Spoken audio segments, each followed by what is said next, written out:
Hi, I'm Karen McCarthy, and it's time to Karen-ize. Today is Wednesday. Wednesdays when I talk about spiritual help, and I wanted to talk about a quote that I saw recently from Mother Teresa. I just love that lady. I would have loved to have been able to meet her.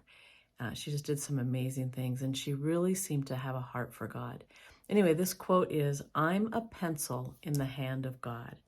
And I sat there for a little bit to really let that kind of sink in.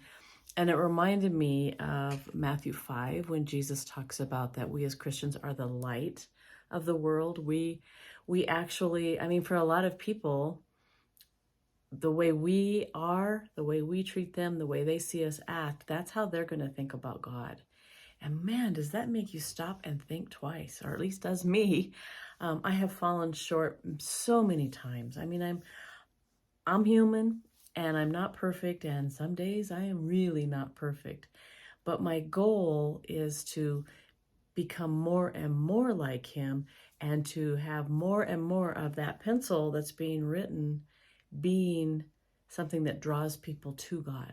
I don't want to be someone who, having trouble with the word, drives them away from God or makes them turn away from him or makes them say, yeah, well, those Christians, I think it's really sad. Drives me crazy when I'm watching something on TV. I like detective shows, but I would say at least 9 times out of 10, if there's a Christian on the show, they're going to be the murderer, they're going to be the rapist, they're going to be an awful person behind closed doors, and they're going to be a big hypocrite. And that just makes me sad. Is that the way Hollywood sees us, or is that the way they want people to see us, or a little bit of both? I don't know. We're not perfect. We make mistakes all the time. But it's how we handle those things. I think sometimes that's the biggest testimony. Being able to admit that we did something wrong, being able to, try and turn that around. It's not always well received, but our responsibility is to try. And what someone does with our apology or our action is up to them. Anyway, I don't know if that made any sense. I kind of went off on a little sidetrack there.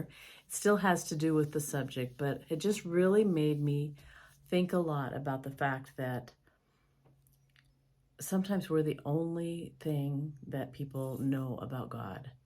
And I hope that they don't expect me to be perfect, because I'm not, but I would hope that the way I respond to things, even with a bad situation, will show them something of God's love, his grace, his forgiveness, that type of thing. So I don't know. I didn't want this to be a downer.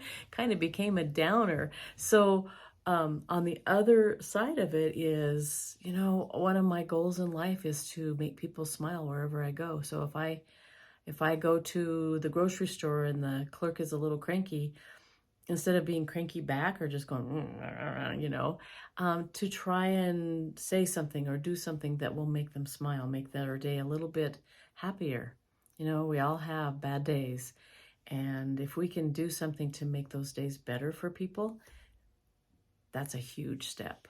So anyway, just remember, we are a pencil in the hand of God. I mean, that really is kind of a mind-boggling statement, and a pretty cool statement if you look at it that way. So, love Mother Teresa. Let me know if you have any of her little sayings that you love, and share them with us, because I would love to hear more of them. So I will talk to you later on Friday, and have a great hump day, as they call Wednesday, and a wonderful rest of your week. Thanks. Bye.